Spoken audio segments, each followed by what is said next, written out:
Bonjour. Dans cette vidéo, nous allons approfondir un petit peu un thème et un sujet, celui de la blessure d'injustice sous le regard des constellations familiales.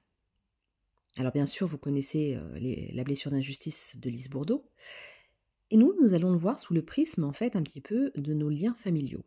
Donc, d'où elles peuvent être héritées, si c'est nos parents qui la portaient, nos grands-parents, ou un membre de notre famille. Si nous les portions peut-être même d'autres vies parfois, que nous reproduisons un petit peu cette blessure d'injustice dans notre vie. Et d'où, en fait, tire cette origine de cette blessure. Avant toute chose, j'aimerais déjà commencer par ce podcast en me présentant. Donc pour ceux qui ne me connaissent pas encore, donc je suis Aurélie de Brito, facilitatrice en constellation familiale. Donc moi je travaille sur le transgénérationnel. Mon rôle est d'identifier l'origine de vos problèmes, de les débusquer pour vous et de vous aider à vous en libérer. En fait, dans ce sens, je vous facilite la vie, ce qui vous permet de vivre votre vie pleinement. Donc, en approfondissant un petit peu ce thème, je voulais aussi vous faire remarquer l'importance un petit peu de votre participation. Le fait de pouvoir, si cela vous plaît, liker, peut-être commenter ou partager ces vidéos.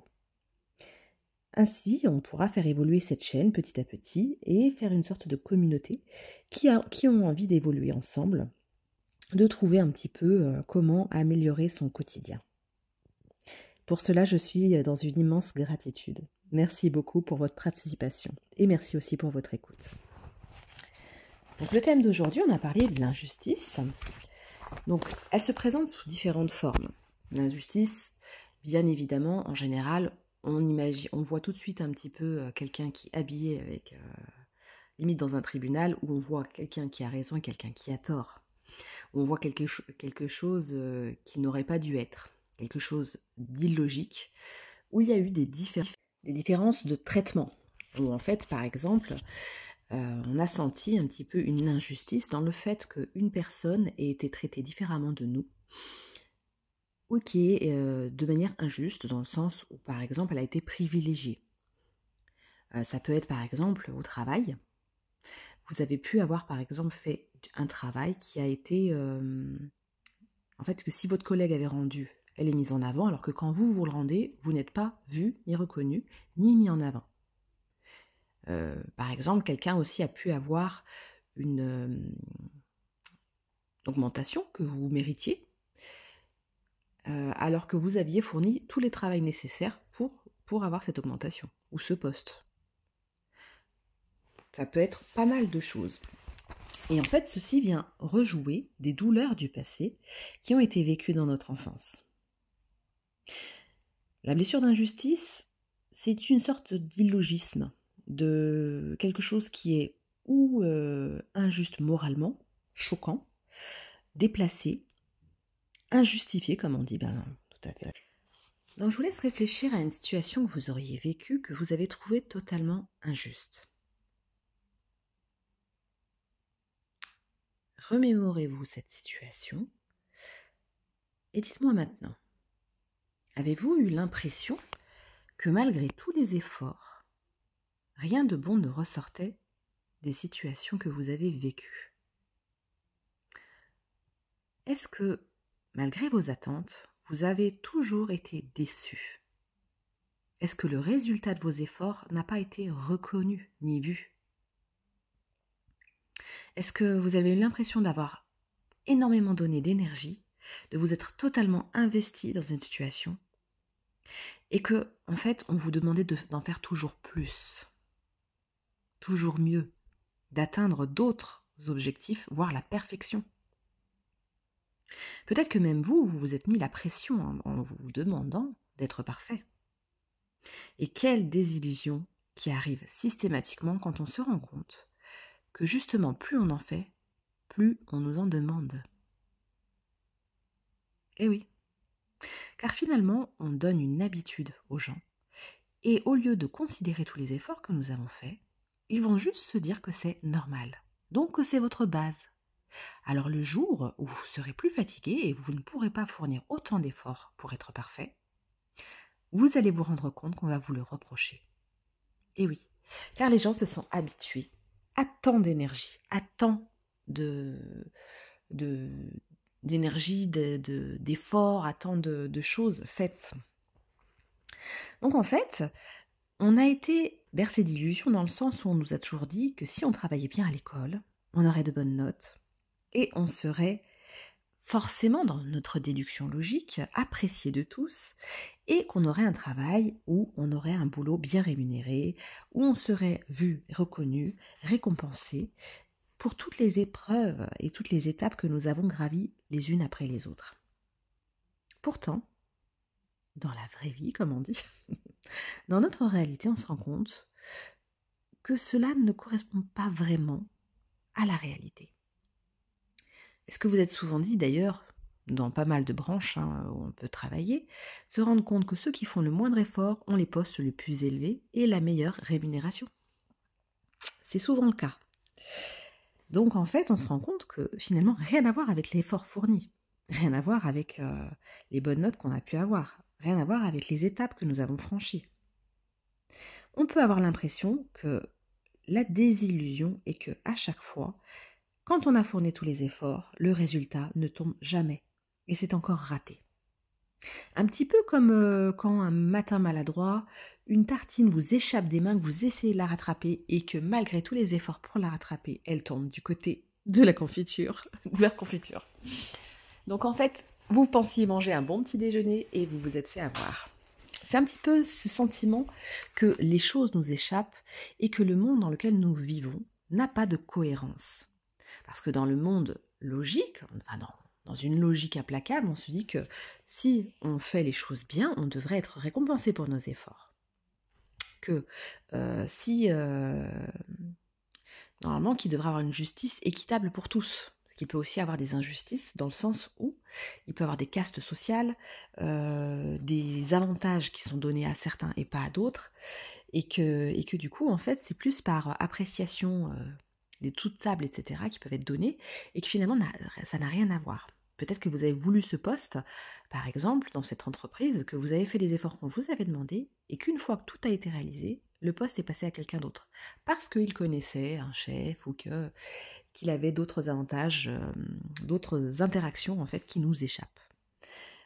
Alors ça peut mettre en colère. Parce qu'en fait, ce qui se cache sous le sentiment d'injustice, c'est souvent des sentiments et des émotions très fortes. Donc il peut avoir ou de la colère très forte, une sorte de révolte, où on se dit que ce n'est pas possible que ce soit comme ça, et où on demande réparation à l'extérieur, ou au contraire, certains peuvent des fois se sentir totalement résignés, voire apathiques.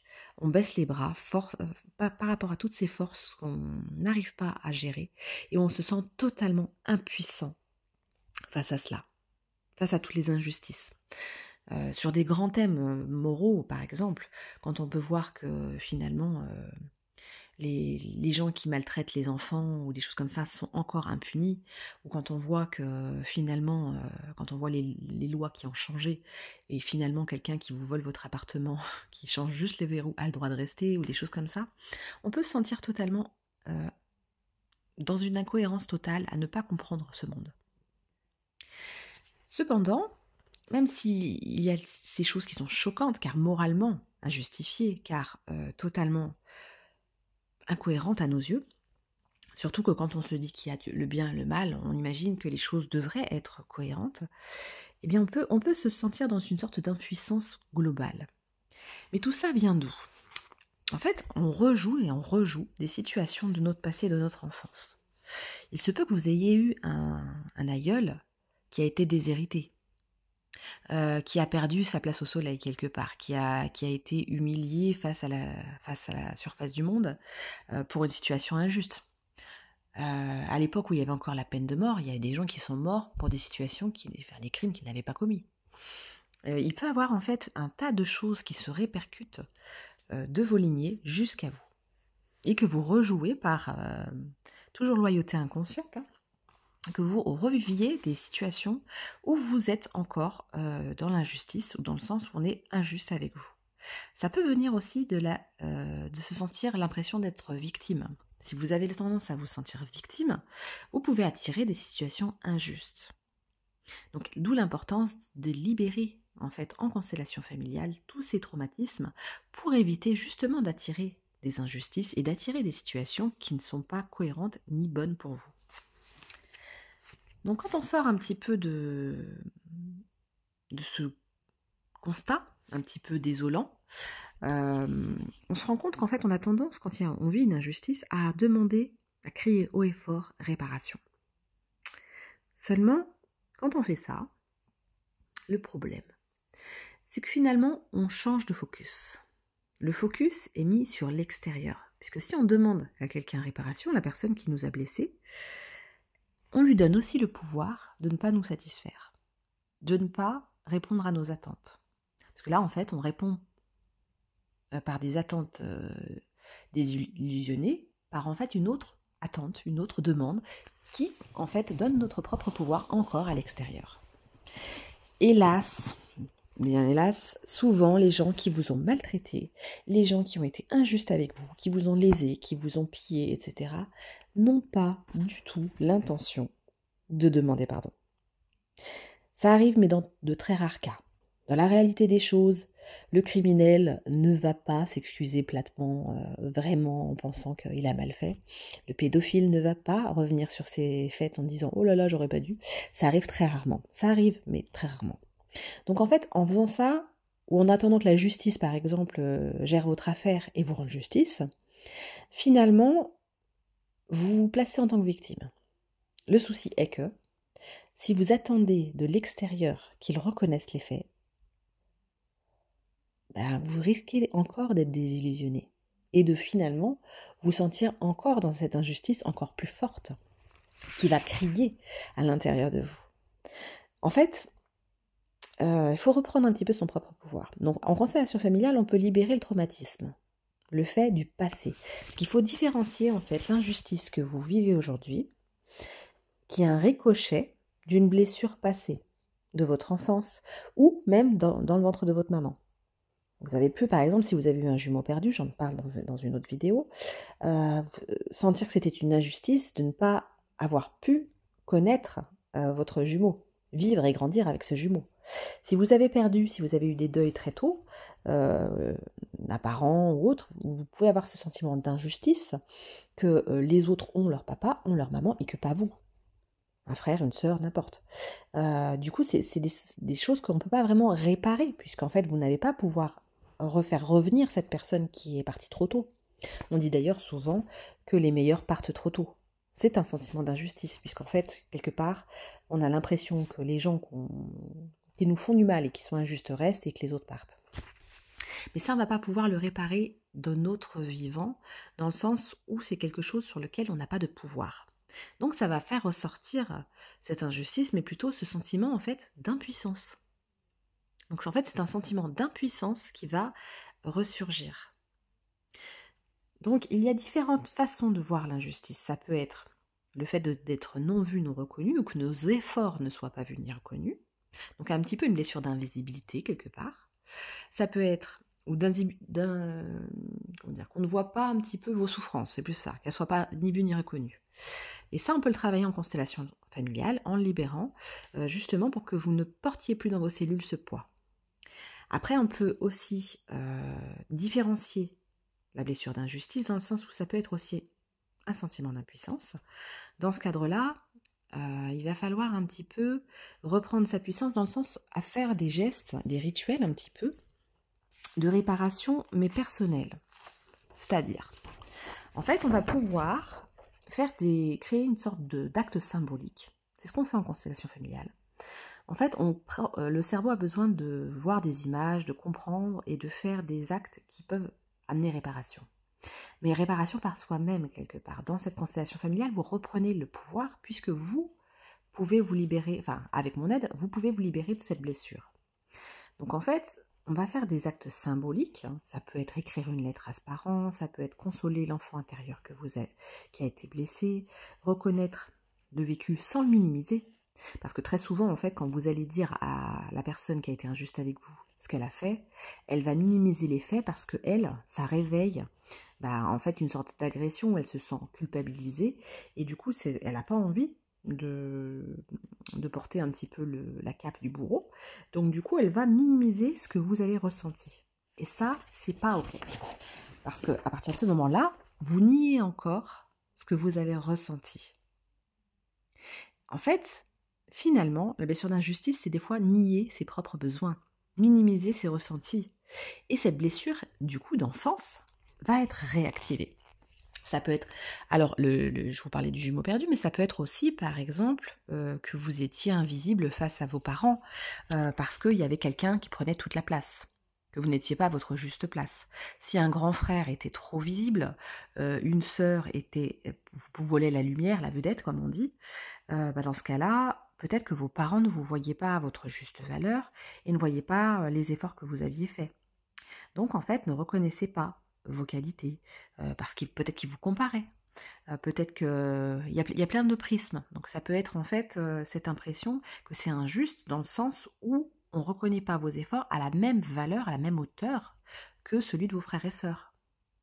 Peut-être que quand votre frère je disais une boutade, tout le monde rigolait et quand vous essayez, en fait, ça ne marchait pas. Ou peut-être que votre sœur, par exemple, prenait toute la place dans le sens où elle prenait aussi, elle pouvait aussi vous voler toutes vos réalisations pour se mettre en avant alors que c'est vous qui aviez fait le travail. Et ça peut se reproduire du coup dans votre travail plus tard, par ricochet. Donc il peut y avoir plein de réactivations de blessures d'origine. Donc c'est pour ça que je vous laisse réfléchir à votre enfance. Qu'est-ce qui s'est produit dans votre enfance? Est-ce qu'un enfant a été plus vu qu'un autre? Est-ce que, par exemple, si un de vos frères et sœurs ressemblait plus à votre mère, du coup, elle le mettait en avant et que c'était le chouchou, ou la chouchoute, pardon, du coup, vous êtes peut-être senti complètement mis de côté. Donc, dans ce cas-là, vous avez peut-être la blessure d'injustice, mais aussi de rejet. Donc, souvent, la blessure d'injustice s'accompagne d'une autre blessure. Ça peut être qu'on vous a humilié plus que les autres, donc vous avez trouvé ça injuste et vous vous êtes senti humilié.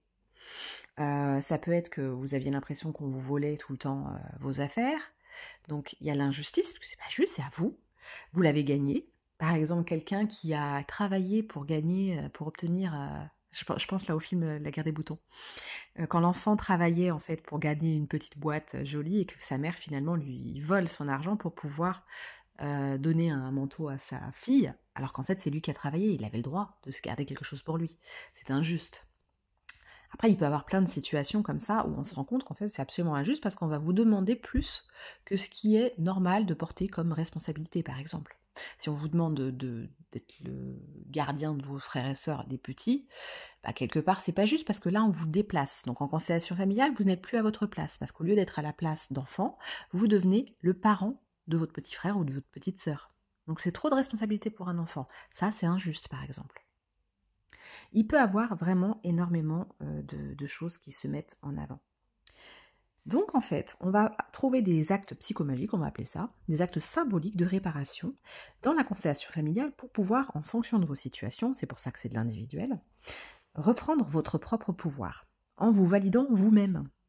En fait, vous n'avez pas besoin que quelqu'un vous dise « Ouais, c'était trop injuste la situation que vous avez vécue ». Si vous l'avez vécue de manière injuste, c'est injuste.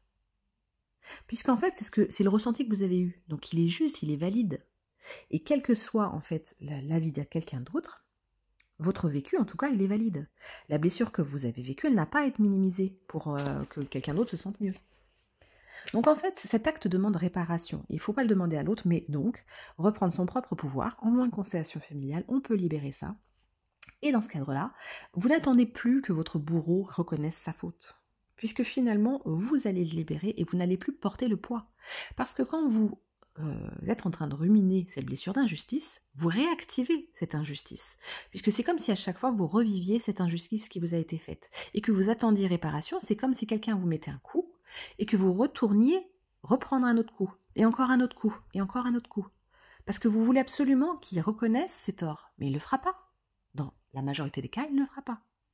Donc en fait, là, ce qu'on vous demande, c'est de reprendre votre juste place et de reprendre votre propre pouvoir. Vous positionner en tant que vous, à votre juste place, sans être une victime. Sortir un petit peu de ça. Alors moi, je pense à une phrase d'Andy Warhol qui disait « Toutes les choses ont leur beauté, mais tout le monde n'est pas capable de les voir. » Dans quel cadre? Peut-être que vous avez énormément de qualités et qu'elles n'ont pas été reconnues. c'est peut-être simplement que vos parents n'étaient pas en mesure, en capacité de les voir à ce moment-là. Parce qu'ils avaient peut-être leurs propres casseroles, leurs propres histoires à trimballer et qui n'ont pas pu voir la réalité des choses, tous les efforts que vous avez faits. Et en fait, c'est pas juste de remettre dans leurs mains, du coup, cette responsabilité-là et le fait de vous réparer. Puisque finalement, vous allez toujours être en demande face à quelqu'un qui n'est pas en mesure de le faire. Donc là, on vous dit qu'il faut affronter chaque jour quelque chose qui vous effraie. Donc quelque chose qui nous effraie, c'est peut-être de regarder en face d'où vient cette blessure d'injustice. Quelque chose qui vient peut-être de l'enfance, qui vient beaucoup plus loin qu'on ne pourrait le croire, ou qui est justement d'un aïeul, et qui a été peut-être répété de génération en génération, ou qui vient peut-être d'une autre vie. Donc en fait, toutes ces choses qu'on peut nettoyer, il faut les regarder en face pour pouvoir justement reprendre l'aval et le pouvoir sur ces choses, sur cette injustice. Se faire justice soi-même, même si c'est mal vu dans notre pays. Cette façon de faire justice soi-même est légale, donc en fait on peut aller observer un petit peu tout ce qui s'est passé, tous les schémas répétitifs du passé, toutes les malchances qu'on a pu vivre, toutes les impressions voilà, de se faire usurper un petit peu notre bénéfice, usurper un petit peu la récolte de notre travail. Toutes ces choses qui ont pu paraître complètement abusives, alors même les décès, hein, parce qu'on peut libérer au niveau des mémoires, parce que bien sûr on ne va pas revenir sur la personne qui est décédée, mais au moins libérer la souffrance qui est liée. Donc en fait, une émotion forte est créée quand on a de l'injustice. Ça peut être de la tristesse, ça peut être justement une colère, ça peut être une révolte, ça peut être une apathie, genre une dépression, parce qu'on n'en peut plus, parce qu'on n'a plus de force, qu'on est fatigué à bout de souffle. En fait, plein de choses peuvent venir de ça. On peut avoir l'impression qu'on se traîne un karma de génération en génération horrible, un karma familial ou un karma personnel, complètement parasité de problèmes, de blocages, etc. Et tout ceci est possible, c'est tout possible de le libérer par des actes et des phrases, des mots qui vont en fait que je vais ressortir dans la constellation familiale pour libérer votre blessure d'injustice, ce que vous avez vécu par rapport à votre propre histoire personnelle. Donc n'hésitez pas à me contacter, je mettrai mon numéro de téléphone.